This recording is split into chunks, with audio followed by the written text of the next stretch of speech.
Guys, मैं आपका स्वागत करती हूँ अपने YouTube चैनल में और मैं आपके लिए लेकर आई हूँ एक वीडियो जिसमें आपको सही तरीका पता चलेगा नाप लेने का। क्या होता है कि जब हम नाप ही सही तरीके से नहीं लेंगे तो कपड़े की फिटिंग सही तरीके से कैसे आएगी, है ना। तो हमें क्या करना है, नाप एक्यूरेट लेना है ताकि हमारी फिटिंग भी परफेक्ट आए। अगर हम नाप में ही गड़बड़ कर रहे हैं, लूज कर रहे हैं, टाइट कर रहे हैं, तो फिर हम कपड़ा कैसे सही फिटिंग में बना सकते हैं। तो आइए हम देखते हैं कि किस तरीके से कपड़े को अच्छी फिटिंग देने के लिए सही तरीका क्या होता है नाप का।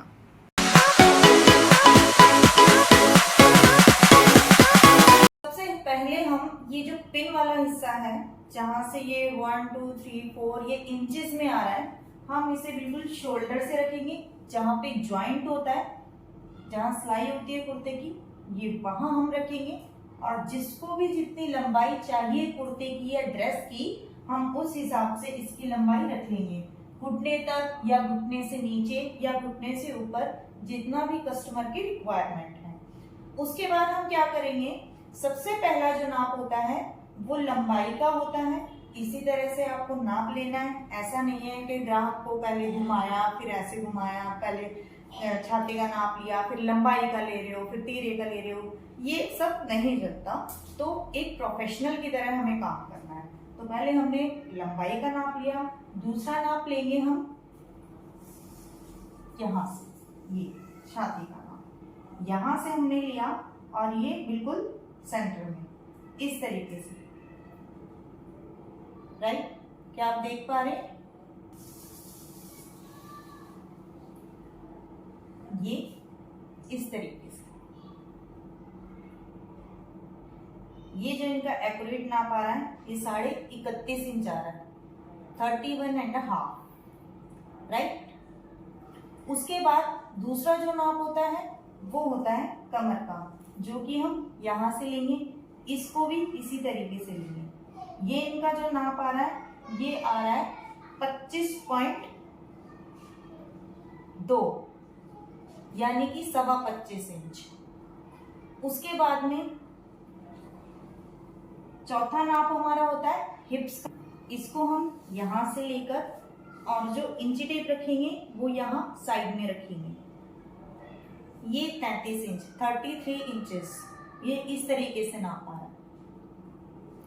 लंबाई का लिया, छाती का लिया, कमर का लिया, हिप्स का लिया। उसके बाद में हम शोल्डर का नाप लेंगे, यानी तीरा। लोग इस तरह से घुमा के तीरा लेते हैं, बिल्कुल गलत है। हम कस्टमर को सीधा ही रखेंगे और यहां से लेकर और बिल्कुल स्ट्रेट इंची टेप होना चाहिए इस तरीके से। ये 13.5 इंच, 13.5 इंच इनका शोल्डर आ रहा है। अब हमने कस्टमर को घुमाया नहीं, लंबाई ली, छाती ली, कमर लिया, हिप्स लिया, उसके बाद में तीरा लिया। फिर हम क्या करेंगे, बाजू का नाप, जिसको भी जितनी बाजू चाहिए, फुल चाहिए, हाफ चाहिए या कट स्लीव है तो बाजू की लेने की जरूरत ही नहीं है। फिर आता है मोरी का नाप, इस तरीके से, ये ना लूज ना टाइट। एक पैर की सिलाई हम एक्स्ट्रा लेके चलेंगे ताकि अगर ग्राहक को कंफर्टेबल ना हो तो वो खोल सकता है। यहां से फिर हम लेंगे गले का नाप। गले का नाप कभी ऐसे सीधे नहीं लेते, हमेशा तिरछा लेते हैं, जिसको भी जितना पहनना है। इनका जो गला है वो 6.5 इंच पर आ रहा है। अब हम पीछे का नाप लेंगे तो तब इनको टर्न करा सकते हैं, ये इस तरीके से।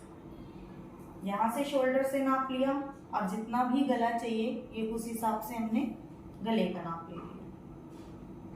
बस ये हमारी कुर्ती का नाप पूरा प्रॉपर खत्म हुआ। उसके बाद यहां से हम लोग लेंगे सलवार का या पजामे का नाप।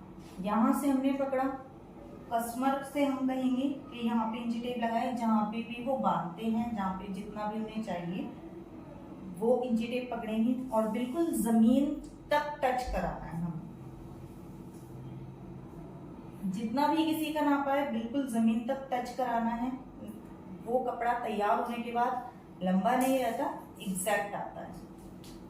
सलवार आपने देखी होगी एकदम स्ट्रेट तो होती नहीं, हल्के से उसमें बल पड़े होते हैं तो भी अच्छी लगती है। वो बिल्कुल निकले ना, बहुत लंबी नहीं होनी चाहिए, वो एक्यूरेट। अगर ग्राहक ने सही पकड़ा है, उसको बार बार पूछो कि यही आप बांधते हो, तब आप उसका नाप, तो वो एक्यूरेट आएगा वहां से। हाँ, अगर किसी को सामने की प्रॉब्लम आती है, ये चीज आपने देखी होगी, इस तरीके से ये चीज निकली हुई, अगर किसी को ये प्रॉब्लम आती है तो आप सामने का नाप रख सकते हैं, यहाँ से लेकर और ये यहाँ तक स्ट्रेट बिल्कुल ये इस तरीके से 8.5 इंच। तो ये हमारे पूरा नाप फिनिश होता है। इस तरीके से आप नाप लोगे तो आपको कभी दिक्कत नहीं आने वाली, आपकी परफेक्ट फिटिंग आएगी। अगर आपको मेरी वीडियो नॉलेजेबल लगी हो और आपको लगा हो कि हमें कुछ फ़ायदा हुआ है, तो मेरी वीडियो को प्लीज़ लाइक कीजिए, शेयर कीजिए और कमेंट कीजिए। Thank you so much for watching.